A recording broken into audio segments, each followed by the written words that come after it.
Good day mga ka-sports natin dyan.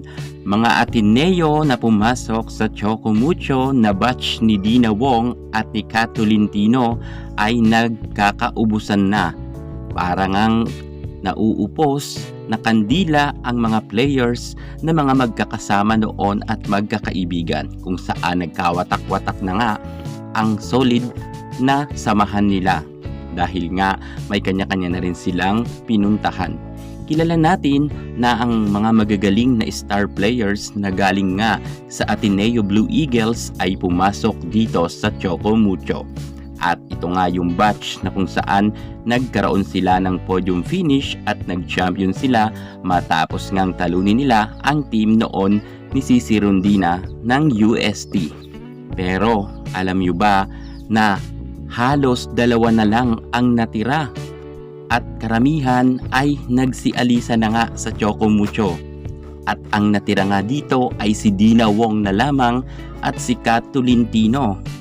May saloobin ang ating magaling na opposite hitter hinggil nga sa pag-alis ng kanyang mga kako-teammates. Ano kaya ang masasabi ni Kat Tolentino? Yan ang ating pag-uusapan dahil nga meron pasabog ang issue natin na ito. Kat Tolentino nagsalita na sa pagsialisan ng kanyang mga kabatchmate na galing nga sa Ateneo at ngayon ay watak-watak na. Alamin natin ang kanyang saloobin, pero bago ang lahat, subscribe ka muna. Click ang ating notification bell para lagi kang updated sa lahat ng issues sa volleyball. Susunod na.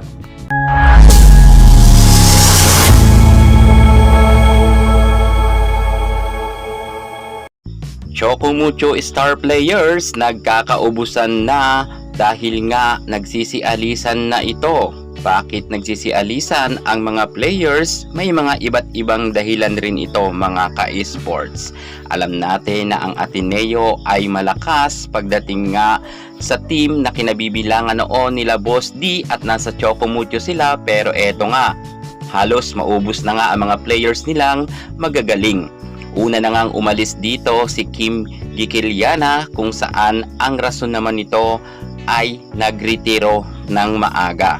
Iba na nga ngayon ang kanyang tinatahak na karir, kung saan ay hindi na nga siya naglalaro ng volleyball. Bagamat full support pa rin siya sa kanyang mga dating ka-teammates, pero umalis nga siya sa Choco Mucho. Bagamat si Kim Gikiliana ay hindi pasok sa first 6 lineup nila, pero kabilang naman siya sa mga magagaling at nakakatulong rin sa team ng Choco Mucho dahil magaling nga ito mag-serve. At nakilala rin si Kim Gikiliana dahil nga sa kanyang husay nga sa kanyang pagsiservice. At narito pa ang pangalawang umalis rin, ang napakaganda at magaling rin na si Ponggay Gaston. Si Gaston ay isa sa mga kasama noon nila Boss Dina Wong at Kat Tolentino, pero eto na nga, nag-exit nga rin siya ng medyo maaga-aga sa Choco Mucho at lumipat nga siya sa Cherry Tigo. Mukhang nag-i-enjoy naman ngayon si Gaston sa Cherry Tigo dahil nga hindi na ito lumipat pa ng ibang team. Bakit lumipat itong si Gaston?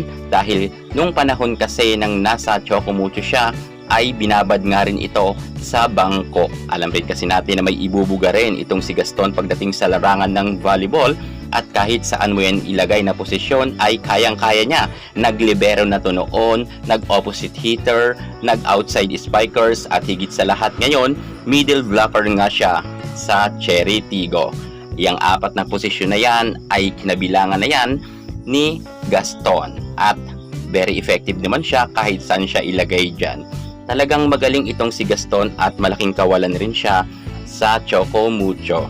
At syempre, kaya naman kasi umalis itong si Gaston. Kung ikaw ba naman alam mo sa sarili mo rin na meron kang ibubuga pagdating sa larangan ng volleyball, ngunit ibabangko ka lang, ay masakit naman talaga to para sa players. Kung kaya nga, naging emotional rin noon ang desisyon nga na pag-alis ni Gaston dahil napamahal na nga siya sa kanyang mga kako-teammates. Pero syempre, ganun talaga, kinakailangan nga na maghanap siya ng ibang team, yun talagang maipapakita niya at maipapamalas niya sa loob ng court ang kanyang galing. At eto, hindi lang si Gaston, ang isa pa sa kanilang pinaka-star player at ang kanilang kapitana na si Bea De Leon. Si De Leon ay isa rin sa mga kasama ni Boss Dina Wong at ni Kat Tolentino, Ponggay Gaston, Kim Gikiliana na umalis rin sa Choco Mucho at napunta nga siya sa sister team nila na Creamline Cool Smashers at dito nga na mayagpag ang karera ni Bea De Leon kung saan nga si De Leon ay nagkaroon na nga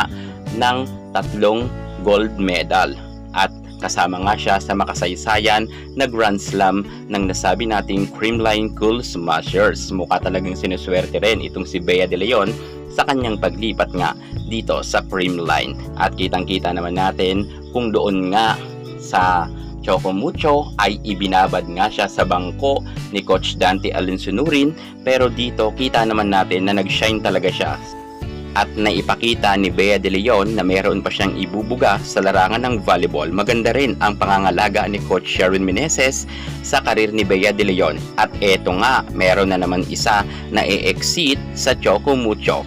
Isa rin sa mga pinakamagaling nila na middle blocker na si Maddie Madayag. Nakakalungkot man isipin pero syempre kinakailangan talaga na maghanap rin itong si Maddie Madayag ng ibang karir. Dahil alam natin na pag nasa Japan na siya, mas mai-improve niya pa ang kanyang galing. At kung nasa Choco Mucho siya, ay maaaring matitengga na lang siya dito habang buhay. Minsan lang kasi ang pagkakataon na may mag-offer sa'yo na kunin kang import at eto na nga, dumating na ang pagkakataon na lalarga na nga siya at maglalaro na sa Japan. Alam natin na pansamantala lang na umalis siya pero baka magaya siya kay Gia Maysing na kung saan nag-enjoy na nga sa Japan at hindi na rin nakabalik sa Creamline Cool Smashers. Maaari talaga na itong si Maddie Madayag ay mag-improve pa sa Japan. So ayan na nga mga ka-sports natin dyan, at sa isang interview nga itong si Kat Tolentino ay nagbigay ng opinyon sa pag-iwan sa kanya ng kanyang mga dating ka-teammates dahil nga silang dalawa na lang ni Dina Wong ang naiiwan sa Choco Mucho.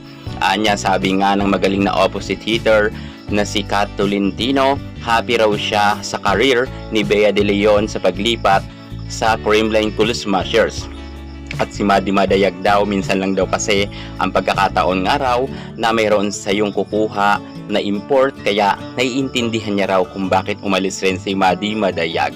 At ayon pa nga kay Kat Tolentino, 100% ay solid daw siya sa Choco Mucho at hindi raw siya dito aalis hanggang magretiro daw siya.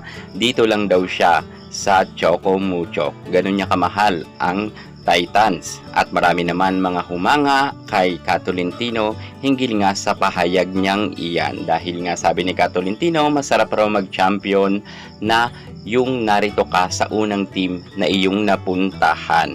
Ngayon ay puspusan na nga ang pagtitraining ng nasabi nating Choco Mucho at isa nga si Kat Tolentino sa aabangan natin sa paparating na PVL All Filipino Conference 2024 hanggang 2025 at magbabalik na nga siya.